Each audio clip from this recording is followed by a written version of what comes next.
Welcome to Cliburn Kids. I'm Buddy Bray. I'm your host for Cliburn Kids, and as always, we come to you from the Steinway Piano Gallery in downtown Fort Worth.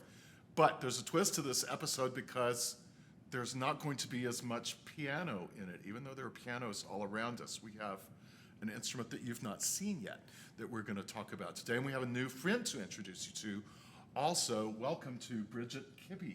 Thank you for having me, Buddy. Oh, yeah, it's going to be a lot of fun. Tell us what this instrument is that you brought with you today. This is the concert harp that was developed the very end of the 1800s, so quite a long time ago, about 140 years ago, to be honest. Yes. Got a lot of strings on it.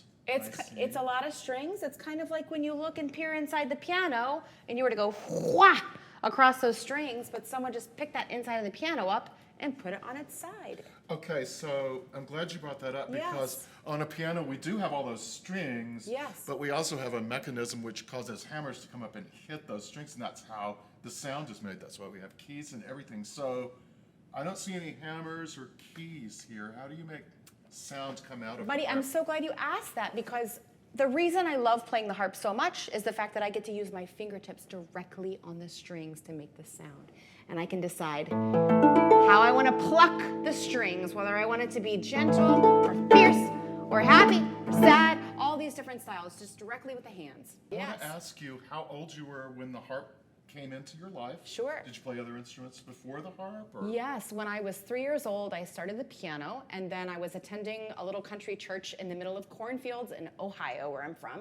And I was 9 at the time, and I saw the harp up front, and it was gold. And of course, it sounded wonderful, but I just saw this one with her hair, and the sound of the strumming, it was just the whole package. My jaw hit the floor. My dad noticed, and he said to me, you know, I feel like it would be a good transition to go from piano to harp. And he was right, and as soon as I took my first lesson, I was hooked, and I never looked back. And now I'm years old, and I've been playing for a long time, Buddy, a long time. So these on the bottom of the harp here. Now we have some of those on the piano. We have 3 pedals, and they do different things, and we've covered that elsewhere in other episodes of Cliburn Kids. But you have a lot more pedals. You have 4 more than I do. Yes, there are 7 pedals. And what's so exciting about this mechanism that was developed in the late 1800s in France is that each pedal, there's a C pedal, a D pedal, E, F, G, A, B. Okay, every note of the scale correlating, there's a pedal.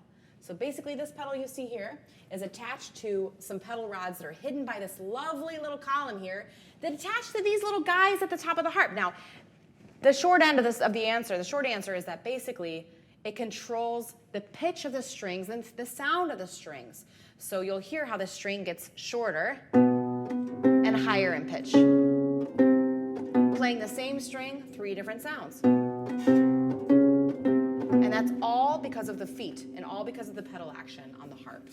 You're going to play a whole piece for us, and I want to know what's it about? What's this kind of about? Why do you like it so much? Well, I have to say, you created the perfect segue for us, Buddy, because this piece showcases the feet. The feet are very busy kind of shifting and being like little spiders down there to get different sounds on the harp. This piece was written by a very special friend of mine named Paquita de Rivera, who was born in Cuba and actually immigrated to the US. And I am so thankful, and to New York, where I'm from, I live in New York City, that I have met these amazing musicians that moved to New York from other countries, bringing their native folk cultures with them and are adapting them to the concert harp. And so this is the first piece he wrote for the concert harp that's kind of bringing the flavors that he grew up with. Now, he loves Cuban tango. Okay, tango was very popular in the 1950s in Cuba. And so he grew up, he's a little older, grew up listening to that. And so he was like, what would a tango sound like on the harp? And I think it's pretty soulful and sultry. Can you demonstrate just a little bit for us before you play the whole thing? Sure. So I think the tango is a dance, okay? It's a really fun dance. And I'm sure you've seen a lovely lady with a rose in her teeth dancing the tango. This is what we're doing. With any dance form, you have a bass line that sets the groove. So you can move and groove. And here it is.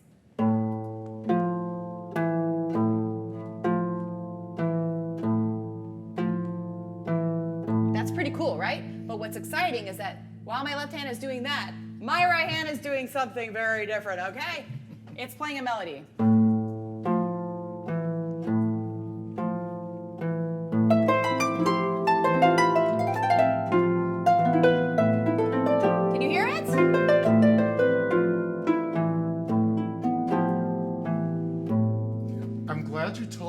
to listen for your left hand, dum, dum, dum, because the whole time your right hand was doing that very fancy, complicated thing, I still could hear what your left hand was doing. So I think that's a good thing for you to listen for while Bridget is playing this, is for that bass line.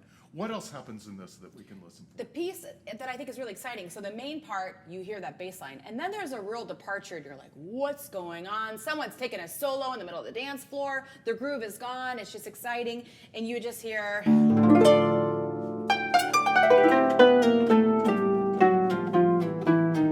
And see those feet going crazy? So you hear these slides, and maybe the dancer is kind of moving their arms in a certain direction, and so it kind of evokes the dance and the freestyle nature of the dance before getting back to that bass line. And so I think those two things are always playing against each other. You have the bass line, and then you have this freedom of expression on top of it. Awesome. Tell us what the title is. Oh, it's called bandoneon, which is an instrument used to an accompanying tango, the dance form. Great. All right, so here is a wonderful piece for harp, solo harp, called Bandoneon by the Cuban-American composer Paquito de Rivera, our friend Bridget Kibbey on the harp. Hope you enjoy it.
That's Bandoneon by Paquito de Rivera, and you heard our new friend Bridget Kibbey playing the harp for you. What did it feel like to play it? It is so fun to play this piece of music. I mean, I feel like I'm dancing. I do feel like I'm dancing at the harp when I'm playing this piece of music. So fun. Do you often have fun when you're playing the harp? I almost always have fun when I'm playing the harp. It takes a lot of practice to get there, right? It's worth the work. It's worth the work. Good place to end. I'm Buddy Bray. Thanks so much for watching Cliburn Kids. There are tons more episodes on our website, cliburn.org/kids. Lots of activities to go along with those episodes. We'll see you again soon.